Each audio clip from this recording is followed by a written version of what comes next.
All right, thanks. Excited for this session. It's good to be here at South by Southwest. My background, as I said, I run AI strategy here at EY. Prior to that, I spent 24 years in startups across 4 companies that I founded, and the most recent was an AI company that was used predominantly by marketing. And so when I started talking with Alex, I was really excited about the opportunity here to take a real close look at what we call fan care. And so I guess before we get started, Alex, can you just tell everyone about yourself and your role at EA?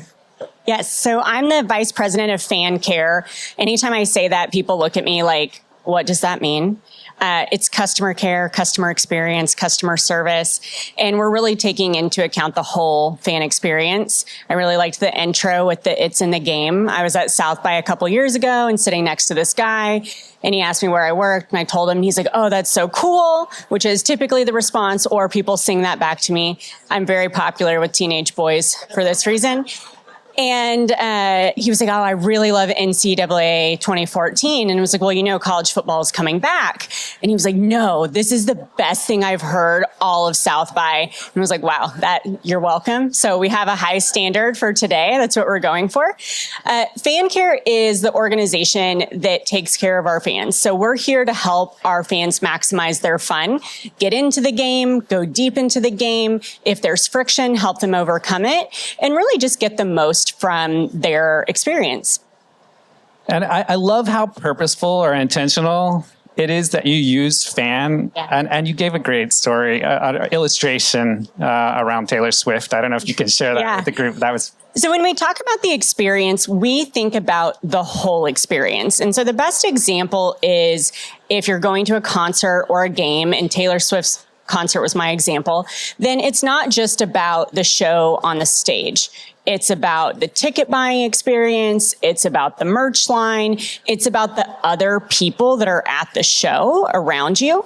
And similarly, our fans don't differentiate between in-game and out-of-game experiences. To them, it's just the EA experience. And so we're really caring for them throughout that. And we have been intentional with the language we use. We talk about players. We talk about our fans. We talk about the experience. You never hear someone talk about a customer. Or a client or an agent. Our people who are caring for our fans are our advisors. And so, care was part of that as well. Yeah, I know you were kidding around about the 18-year-olds being fans, but I think one of the interesting things about your model is that you have a real diverse fan base. I mean, you have gamers potentially on mobile and PC and console. And then I think you were describing earlier when we in our relationship where some of those may actually be building their gamer PC and some maybe just turn it on. And so that's got to produce some interesting challenges and how you communicate with them and that sort of thing. Totally. I think we used to overestimate the technical capability of fans. And a fan can be, or a player can be, anyone. Most of you probably play video games. Most people do. And so, 20 years ago, people were building their own gamer PC.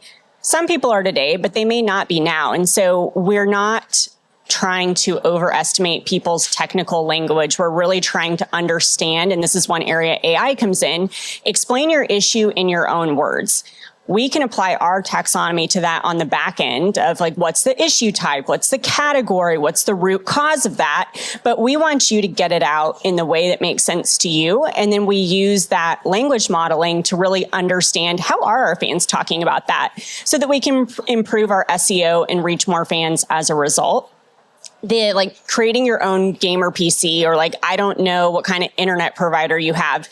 We work in a highly complex customer service environment. The only people I have met that are in a more complex environment are stock trading. And we're not doing shoes. We're supporting tons and tons of games in tons of permutations with so many variables that we can really never know. how good is your Wi-Fi and how, reliable is your computer? And did you check the tech specs before you bought this game that you really want to run? Ultimately, we want to get people into their games and having fun. That's one of the great things about working at a games company. Like, we're talking about play and fun all the time, because that's really what we're in the business of.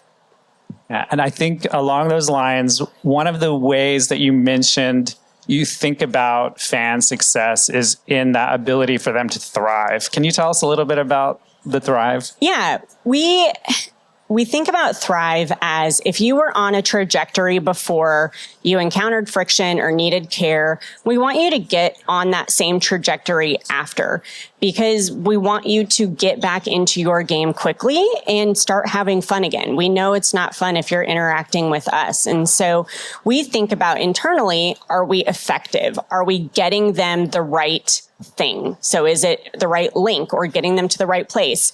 Is the fan taking the right next best action? So we can give you the thing, but you also have to do it. And then what is the result of that? Did they get back into their account? And ultimately, the most important thing is, are they successful in their experience again? So we're looking at the effectiveness across all of that. We're looking at efficiency. How quickly could they do that? Nobody wants to wait around to get back into having fun.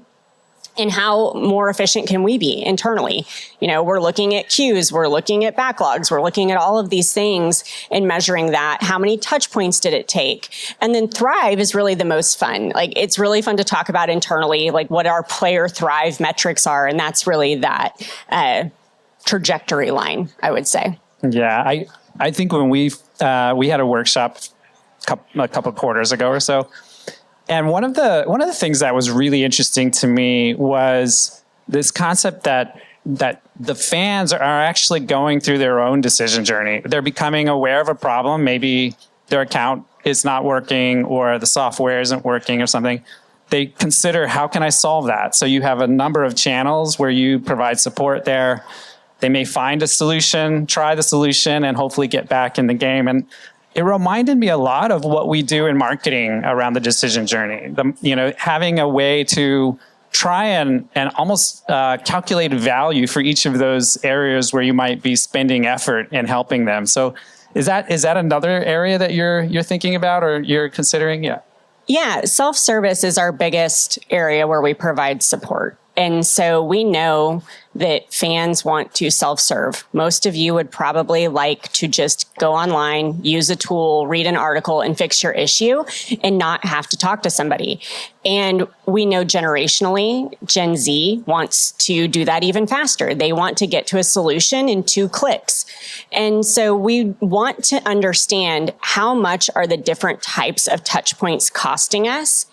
What is the return? Like, how successful are we in doing these different things? And then what does the fan go on to do as a result? Because we do work in a highly complex environment. We are constantly releasing games, and we want to make sure that we're applying our efforts to the areas where we can help the most fans be successful. Yeah. And this is maybe a layup, but so what makes fan care such a critical part of the strategy at EA? Yeah. We're making games. We want people to have fun playing them. And it's a pretty simple one. I've met with people internally and, talked them through our strategy and like the details. And they're like, sounds like you have a really fun job. And I'm like, most of the time, yeah, like it is fun. Like, I'm here to help people have fun with their games. And that really clicked during COVID, where I do not have a lot of hand-eye coordination. My boss was embarrassed when he was watching me play a play test one day, and I'm working on it. And we're talking about games, we're talking about COVID, and like everything's hard, and people started really playing games, and it clicked for me of like, oh, we are helping people socialize, we're helping people have fun, we're giving them a safe outlet, like particularly in those early days when you could not leave your house and you just needed like talk to somebody while you were doing something. And so it is fun to think about, we're helping people play. Yeah, I love that. And I guess, part of the title of this session is around AI, and you touched on it briefly around some of the sort of intention-based stuff that you're doing. Can you talk any more about what you're doing with AI and fan care? Yeah, we have a lot of great applications. So we're talking about AI every day. And I'm really pushing everyone in my team, not just our product design teams, and experience design and IT teams to think about using AI, but really every team, because there's a lot of opportunity. We have a lot of data. We have a huge knowledge base. Our content team has been using AI to increase their efficiency. And like, these are really technical authors who are writing typically long form content. And we've seen great success using AI to drive some efficiency there creatively and to really support the people doing that work so that they can do more and reach more fans. One application I'm really excited about is what we call our Q&A bot. It's on our website, and it is a natural language question and answer bot. And so you put in your issue, however you would describe it. We interpret that and start building models and connect it to our taxonomy, and then give you the contextual information that you need to get you back in the game. And so you may go to an article and it may have an Xbox and PlayStation and PC component to it. This would give you just the relevant part. You're on a PlayStation. Cool. Let's give you this and let's break it into chunks. We can ask you questions along the way. We're also working on a troubleshooting bot. It's live in production. It's for a specific game and a specific issue type, but if you have that issue type, it's going to troubleshoot you along the way. It is a very complex issue type. And so this has been really helpful to us because we can learn, why is this happening the way that it is? And also, like, how do we best serve this customer? And the last one, I mean, one of many, is our advisor assistant. And so we have advisors who are there to really help with highly complex issues that only a human can resolve. That's the best use case for them. And the advisor assistant is like a coach that's saying, here's how to navigate our knowledge base. You know, you may not be working on this game all of the time. And so here's the right process to use. Here are some prompts that you can use. And our advisors are engaged in that. They're feeding it back. Here's like the template that works for me. Instead of being in a contact center environment where, you know, John's old manager's friend wrote a template and then passed it down the line. And now I'm using that. Like, we're really using personalized, contextual, relevant responses and supporting our advisors, which they appreciate. Yeah. And I think one of the things that I know we talked about was the amount of data available to you to try and understand what are common problems, what are ways of solving that.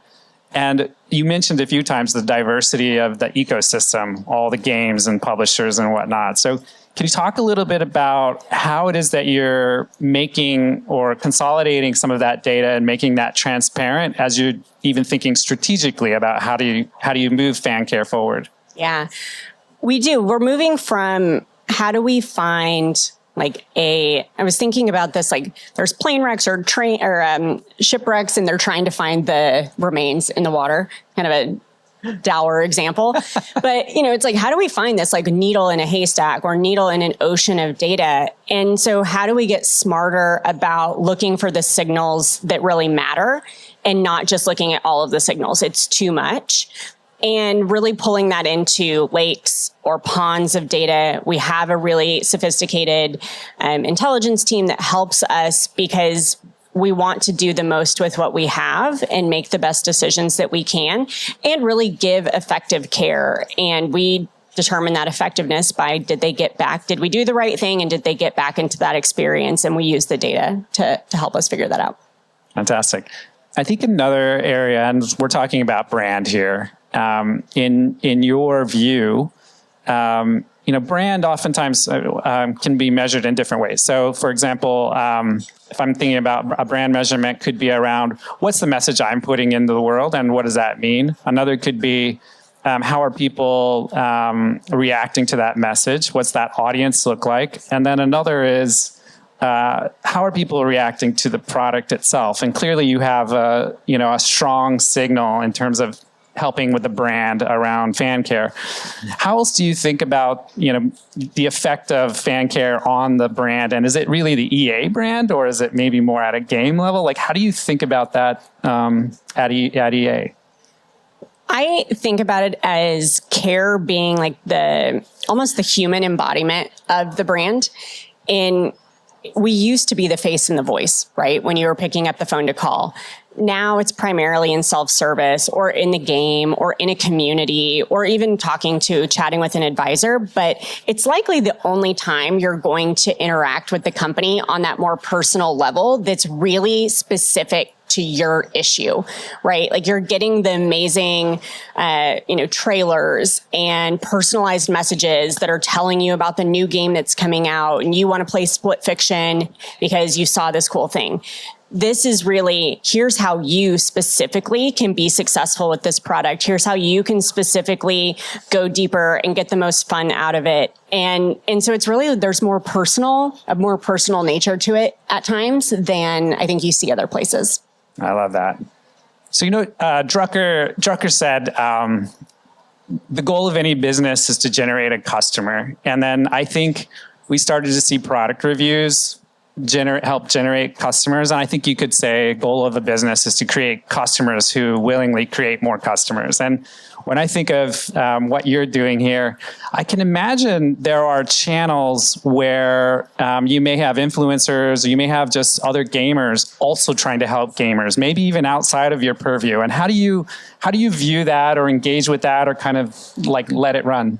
Yeah, we're big fans of that. So we have the EA forums, which are our fans helping fans community.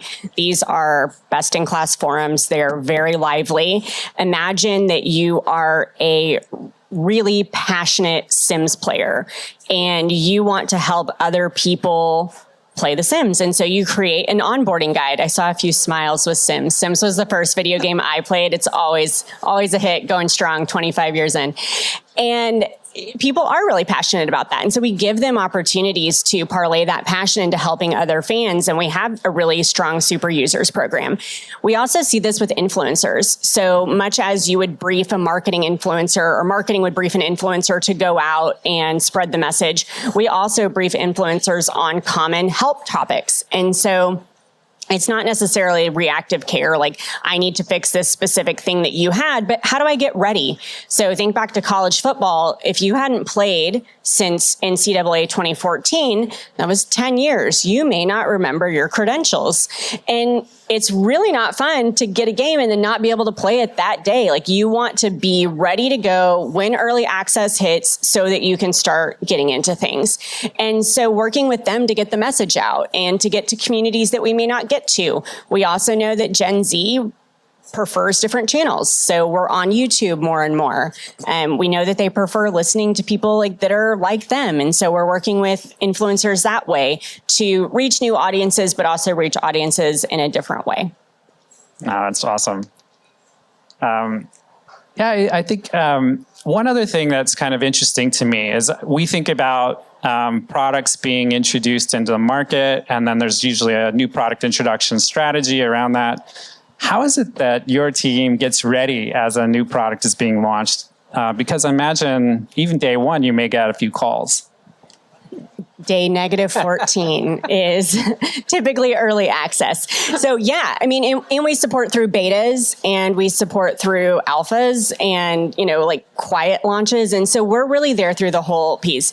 The key thing is relationships. We have really strong relationships with our studios. They know that we're here for them and that we're here for their fans. And so we start working with them really early in the gating process to say, hey, games like this have this type of issue. Here's an experience we think could be better. Let's work on the experience design together. And so the best case scenario for my team is that a fan never experiences the issue. And I've been at EA for 10 years. Our launch season now is so quiet because we've eliminated so many of the big issues.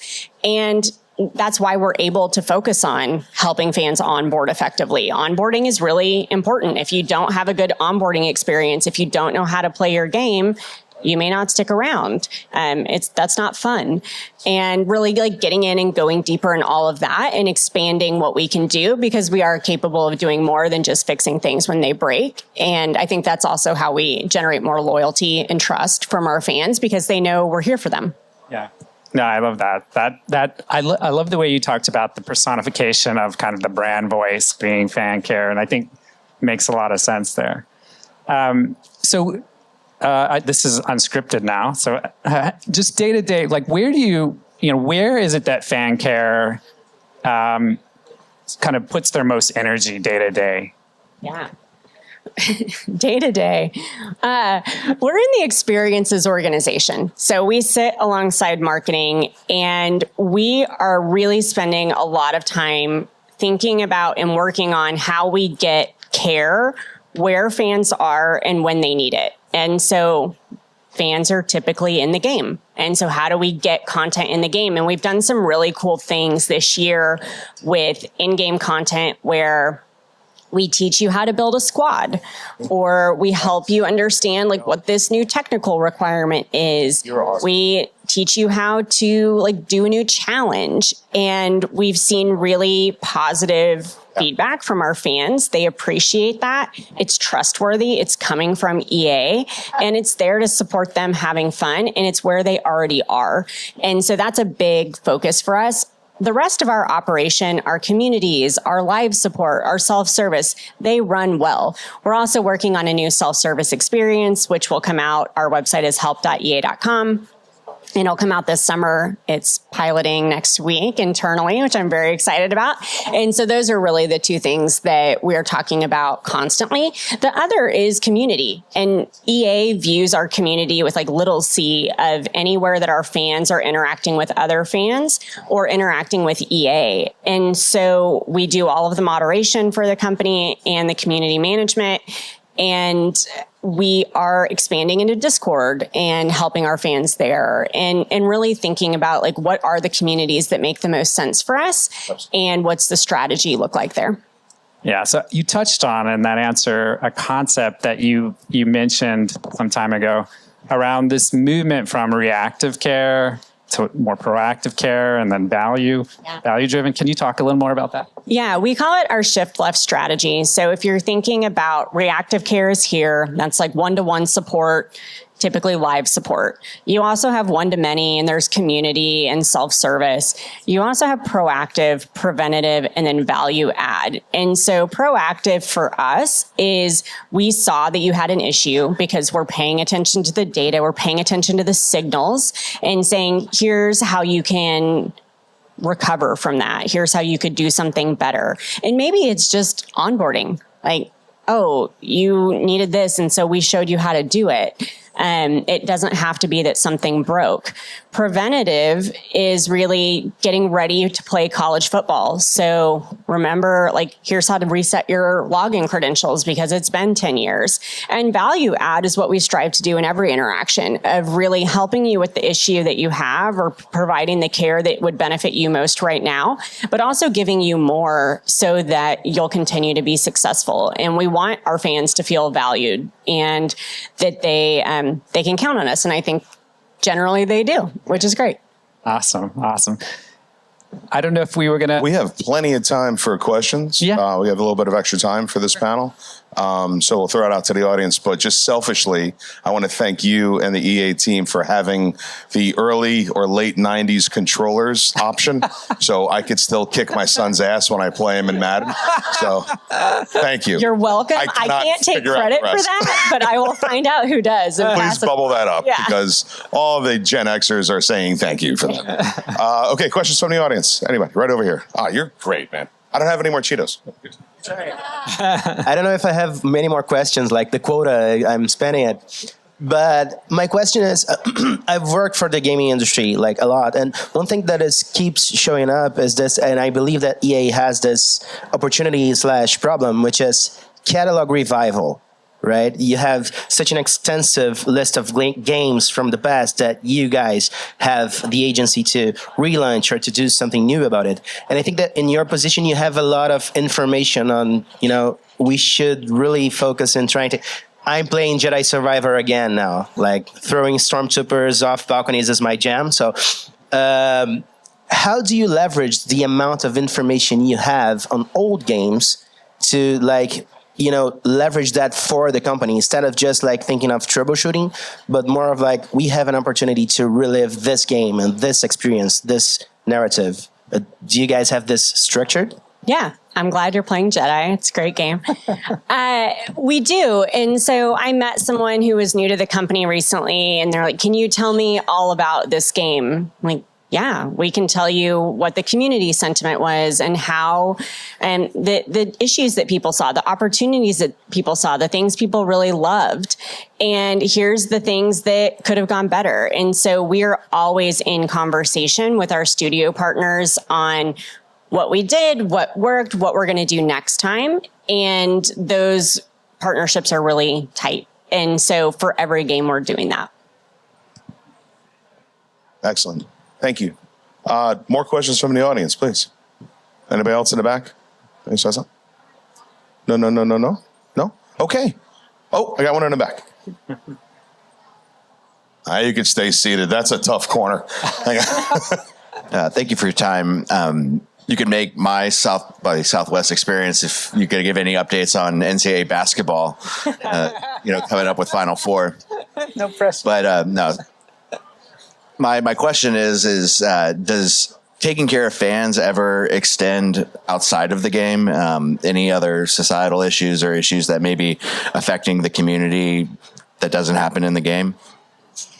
So that's where our brand partners, our marketing partners really come in. We are there to keep our communities healthy and safe and fair and clean and fun, which societal issues do come up. Right. And the language landscape changes pretty quickly. And so we have people we work really closely with our player safety team, which is our policy team, and think of them as like the thought leadership in this space, the policy in the space, and then we are really the implementation. And some things that are in policy aren't always easy to implement. And so we have to study, we have to learn, we have to think about how we're reviewing images and audio and text and naming conventions in all of the languages that we have games, which is a lot. And so real world issues do come into that pretty quickly. And we have to respond accordingly in time and really ensure that we're moderating effectively. Great question. I have another question for you.